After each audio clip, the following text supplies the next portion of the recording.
"We there yet?" My big sister Nia unbuckles her seatbelt and lays across the back seat beside me. Her skin shimmers in the sun from a half-cracked window, which lets a tiny breeze slide in that carries her cottony hair back and forth up and down. People say Nia's the one who looks like Mama. They have the same oval eyes and mahogany skin. My eyes are rounder and my skin pale yellow, like the color of French fries that ain't quite cooked. Mama ignores Nia's question, probably because it's about the 10th time she's asked. My nose finds the smell of rotten banana, and that's got me thinking back to that night almost 6 months ago now. The smell fills the car, just like the stench in our old basement that stuck around even after Daddy was buried. I dig my hands into the seat cushions and touch something sticky, but it's more peppermint sticky than banana sticky. Days ago, laying with a book in the back seat, one of my favorite places now, I got interrupted by Mama and Nia right outside the car door and yelling like always. They ain't see me, so I crept out before they could, hiding the banana I was just about to bite. I hid it in a perfect place to come back for later, once all the fighting finally stopped, but it never did. And now I can't remember where I put it.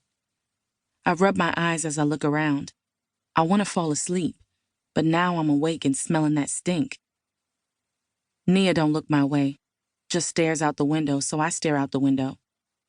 Ain't nothing but flat green spaces. Cars speed by on both sides. I like that Mama drives slower than the other cars, 'cause then I don't get carsick. I count signs bigger than me as they blur across my reflection in the car window. There's one for Toys R Us with a big picture of the new Easy Bake Oven and Snack Center right in the middle. And now open sign for a new restaurant called Ponderosa, and one with a picture of a bunch of kids playing with dirt and words at the bottom that say, "New name, same fun. Visit Impression 5 Science Center, ahead in 28 miles. I want to ask Mama to stop, for the restaurant or the Science Center, mostly, but even a toy would do. But I know we ain't gonna stop. So I count and get to 22, then I'm bored. I find my book between the seat cushions and open to the first page. This gonna be my 3rd time reading this book about Anne, the Green Gables girl. I wonder what a gable is and why it's supposed to be green.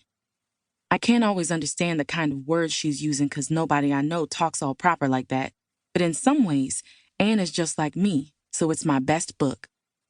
Besides, even if I don't always get her way of talking, I like the sound of her words, all big and eloquent. Ever since I picked it from my school's Lost and Found, I've been reading about Anne and even learning how to talk like her. I ain't ever had too many books of my own, so when nobody at my school came for it, I did. The sun was coming in at the window warm and bright. The orchard on the slope below the house was in a bridal flush of pinky white bloom, hummed over by a myriad of bees. I roll the new words over my tongue, slow like dripping honey. Myriad, myriad, myriad. Orchard. What is an orchard? Bridal flush of pinky white bloom. Sometimes I try to use words like in my book, but when I do, Nia teases me, saying I don't even know what I'm talking about. But even if me and Anne don't look the same, we can still talk the same and be alike in other ways. I read 6 more pages about Anne showing up in Avonlea and trying to fit in where she don't belong.